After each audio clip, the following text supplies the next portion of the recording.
A computer's memory is a vast, unindexed space. To make this space usable, software must organize raw data into predictable structures, linear sequences, discrete buckets, or associative mappings. In Java, these structures are standardized within the Java Collections framework. Found in the java.util package, this framework provides the primary tools for grouping and manipulating objects. The framework relies on a strict separation between the interface and the implementation. This separates the logical behavior of the data from its physical layout in memory. The interface acts as the contract. It defines the rules of the collection, such as whether the data must maintain a specific order or if it must reject duplicate elements. The implementation determines how those rules are physically executed. It dictates the memory footprint in RAM and the number of CPU cycles required to perform an operation. Choosing between these implementations is a matter of evaluating mathematical time and space complexity. Ultimately, every selection is an engineering trade-off. Achieving faster data retrieval often requires increasing the memory overhead or accepting slower performance during data insertion. The list interface provides a contract for an ordered sequence. Elements are accessed by their numerical index, and duplicate values are permitted. The ArrayList implementation uses a contiguous block of memory. Because arrays have a fixed size, it must reallocate storage as it grows. When capacity is reached, it performs an O of n operation to create a larger memory block and move every element into it. This contiguous layout allows for O1 random access. The system can calculate the exact memory address of any element instantly using its index. However, inserting or deleting an element in the middle of an ArrayList is costly.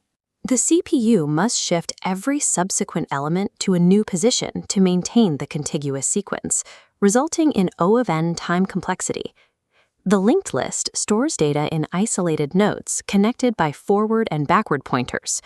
To insert an element, the system simply updates local pointers, allowing O of 1 insertions at endpoints. Random access is slower. Finding an index requires traversing nodes one by one, taking O of n time. This model also increases space complexity. Each node must store additional memory for its directional pointers. Engineers select the ArrayList for read-heavy applications that rely on random access, and use the linked list for systems requiring frequent insertions or deletions at the start or end of a sequence. The set interface provides a contract for uniqueness. It guarantees that the collection contains no duplicate elements.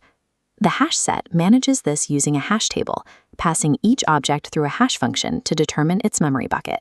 If a duplicate is added, the function points to an existing bucket. The structure identifies the collision and rejects the entry. This mechanism allows for O of 1 insertion and retrieval. However, because bucket assignments depend on the HashSet provides no guaranteed iteration order. To maintain performance, the system tracks the load factor. When 75% of the buckets are full, the system doubles the total bucket count to reduce the probability of collisions. If data must be unique and sorted, the tree set is used. It routes values through a red-black tree structure to maintain strict ascending order. Because it relies on comparing elements, it cannot process null values. Attempting to insert one triggers a null pointer exception. An engineer trades the O of 1 speed of the hash set for the O of log n sorting of the tree set, only when natural ordering is a strict requirement. The map interface stores data in key value pairs. In this model, every key must be unique, while values can be duplicated. In a HashMap, the key is input for a hash function. The result determines which bucket stores the associated value. If a new value is added using an existing key, the map follows a strict rule. The new entry replaces the old one. Like sets, maps offer a choice between O of 1 hashing in a HashMap and O of log n sorted keys in a tree map.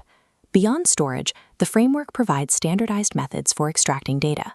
While the iterable interface allows for simple forward loops, the list iterator provides bidirectional traversal. The cursor of a list iterator is positioned between elements rather than directly on them. This allows the system to modify or remove elements at the current position during the traversal process. Maps abstract indices into keys, while cursors abstract the act of traversal, allowing developers to process data regardless of its physical memory shape. These memory structures remain empty until data is loaded from external sources, such as the file system or a network. Java manages this through the stream abstraction. A stream is a sequential flow of data that connects a source to a destination.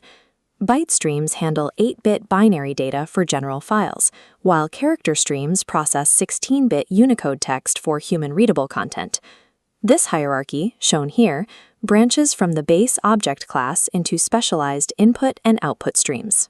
The file insistence file, highlighted here, is the primary tool for reading data from a file byte by byte into the application's memory. I/O streams function as the transport pipeline, converting external physical data into the structured nodes managed by the collections framework.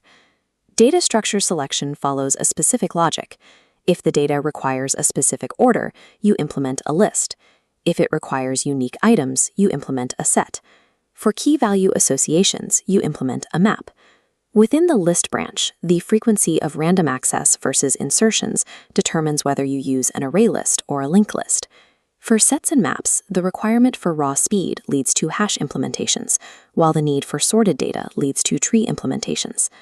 The Java Collections Framework provides a unified vocabulary for algorithmic efficiency. Understanding how these interfaces manipulate memory is what distinguishes an engineer from a coder. Mastering the trade-offs between time and space complexity allows for the development of stable, production-grade software. Software engineering requires selecting the correct mathematical model. This maintains efficiency as data volume increases. By adhering to these structural contracts, a system delivers predictable performance under heavy production loads.